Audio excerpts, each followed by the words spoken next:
आदाब दोस्तों, चलिए जान लेते हैं उत्तर प्रदेश की ताज़ा तरीन और महत्वपूर्ण खबरों को फटाफट अंदाज में। लेकिन उससे पहले वीडियो को लाइक और सब्सक्राइब जरूर कर लें और साथ में ये भी बताएं कि आप किस जिले या शहर से हैं। यूपी में बदलेगा मौसम, फिर भारी बारिश के आसार, गिरेगा पारा।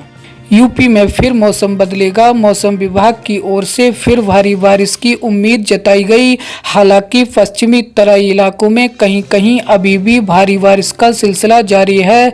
मौसम विभाग के अनुसार 22 से 23 तारीख के आसपास लखनऊ समेत कई जिलों में मध्यम से भारी बारिश के आसार जताए गए। ऐसे में तापमान नीचे आने की संभावना भी है।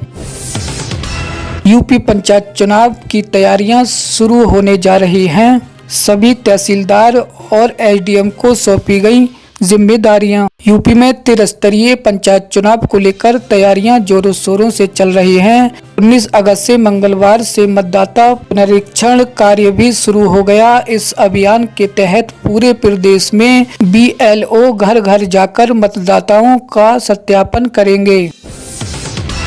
केंद्रीय कर्मचारियों के लिए बहुत बड़ी खुशखबरी। सरकार ने 8वें वेतन वृद्धि के संकेत में कर दी बड़ी घोषणा। देश भर में लाखों केंद्रीय कर्मचारियों और पेंशन धारकों के बीच इन दिनों उत्साह और उम्मीद का माहौल है।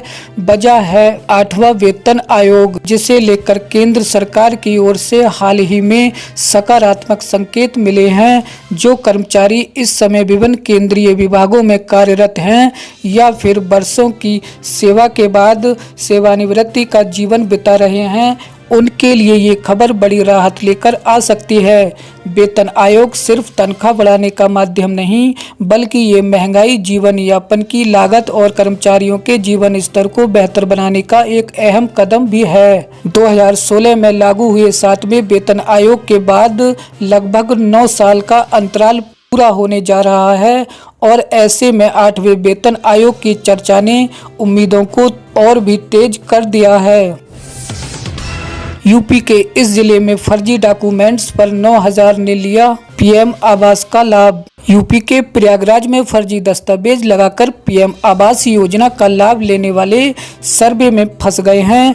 अलग अलग गांवों में लगभग 9,000 लोग ऐसे हैं जिनके पास पहले से आवास थे। अब उनकी रिकवरी शुरू कर दी गई है। देश के किसानों के लिए बड़ी खुशखबरी। सभी को डीएपी, यूरिया और पोटास अन्य खाद मिलेंगे फ्री। देश भर के किसानों के लिए एक बार फिर सरकार ने ऐतिहासिक और राहत भरी घोषणा की।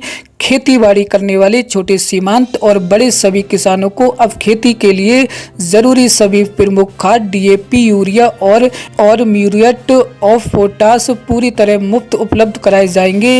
ये योजना न केवल किसानों की जेब पर पड़ने वाले खर्च को कम करेगी, बल्कि उत्पादन क्षमता में भी बढ़ोतरी लाएगी।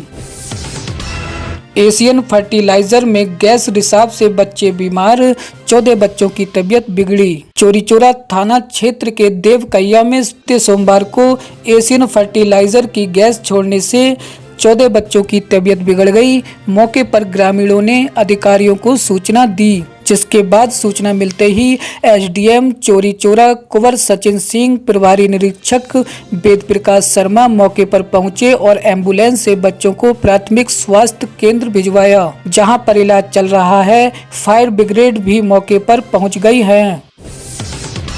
गाजियाबाद में जमकर गरजा बुलडोजर, निगम की जमीन पर बनी 12 दुकानों को किया ध्वस्त। गाजियाबाद के मोहन नगर जोन के अर्थला में नगर निगम ने अतिक्रमण हटाओ अभियान चलाया। इस अभियान में राधा कृष्ण मंदिर के पास बनी 12 अवैध दुकानों को ध्वस्त कर दिया गया, जिनकी कीमत लगभग 1 करोड़ रुपए बताई जा रही है। निगम ने दुकानदारों पर 57 लाख रुपए का जुर्माना भी लगाया है। ये कार्रवाई खसरा नंबर 1064 पर की गई, जिससे 200 वर्ग मीटर जमीन मुक्त हुई। मथुरा में 3 सीए के ठिकानों पर इनकम टैक्स का छापा। फर्जी फर्म बनाकर 900 करोड़ रुपए का किया गोलमाल। मथुरा में सीएसआर फंड के नाम पर गोलमाल करने वाले 3 सीए के यहां इनकम टैक्स टीम ने छापा मारा। तीनों के आवास और कार्यालयों में दस्तावेज खंगाले। इसके बाद एक सीए को टीम अपने साथ लेकर गई। वहीं 2 के बयान के दर्ज किए गए। करीब 900 करोड़ रुपए का मामला बताया जा रहा है। भड़काऊ बयान देने पर तलहा मन्नान पर मुकदमा दर्ज। बोला था एएमयू में लागू नहीं होगा यूपी सरकार का कानून। एएमयू में तलहा मन्नान ने कहा था कि बाब ए सैयद कब बंद होगा, कब खुलेगा, हम तय करेंगे, यूपी सरकार नहीं। एएमयू में यूपी सरकार का कानून लागू नहीं होता है। ये बयान और तस्वीरें आते ही प्रकरण सोशल मीडिया पर वायरल हो गया था। तलहा मन्नान पर अलीगढ़ के थाना सिविल लाइन में मुकदमा दर्ज कराया गया। लखनऊ एयरपोर्ट पर फ्लाइट में यात्री ने सुलगाई सिगरेट, अलार्म बजते ही मचा हड़कंप। लखनऊ एयरपोर्ट पर हाई सिक्योरिटी अलर्ट है। इसके बावजूद लखनऊ मुंबई फ्लाइट का एक यात्री माचिस सिगरेट समेत विमान में पहुंच गया और टॉयलेट में सिगरेट सुलगा ली। तुरंत फायर अलार्म बज उठे, इससे हड़कंप मच गया। घटना बीते 16 अगस्त की है। एयरपोर्ट सूत्रों के अनुसार एयर इंडिया की फ्लाइट AI 2492 उड़ान भरने को तैयार ही थी।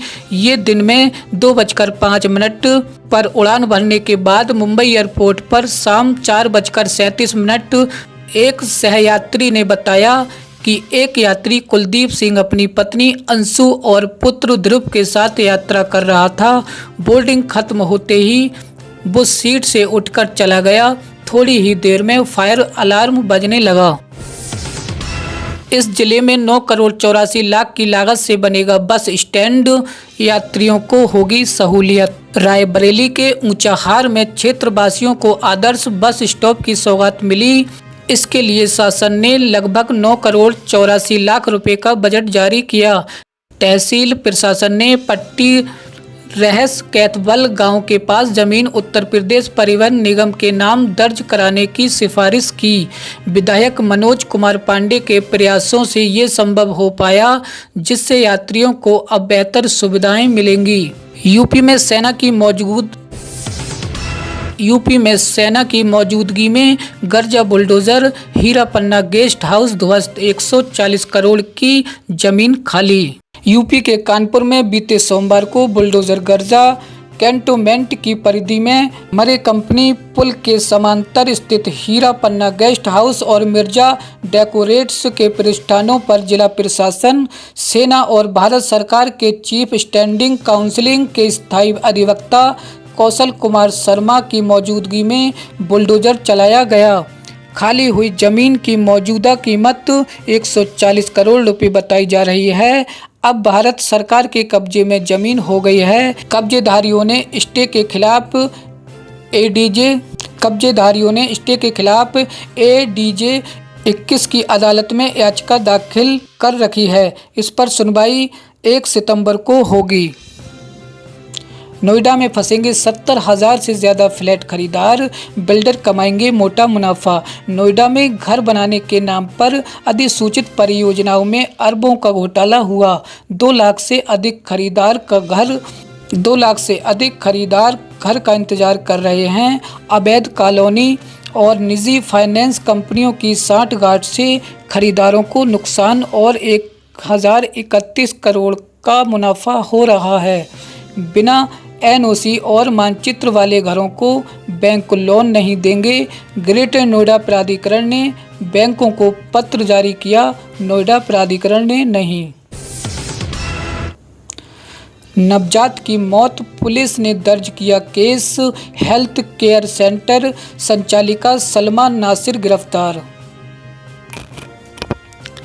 मझौला पुलिस ने जयंतीपुर निवासी हेल्थ केयर सेंटर की संचालिका सलमा नासिर को गैर इरादतन हत्या के आरोप में गिरफ्तार कर लिया है। आरोप है कि संचालिका की वजह से एक बच्चे की मौत हो गई। मझौला पुलिस ने 25 अप्रैल को कोर्ट के आदेश पर Archana Singh health care centre की सलमा नासिर, मेडविन मल्टी स्पेशलिटी के डॉक्टर पवन सैनी और डॉक्टर इकराम के खिलाफ गैर इरादतन हत्या का केस दर्ज किया था। मतदाता सूची के पुनरीक्षण अभियान में ड्यूटी लगाने पर हंगामा।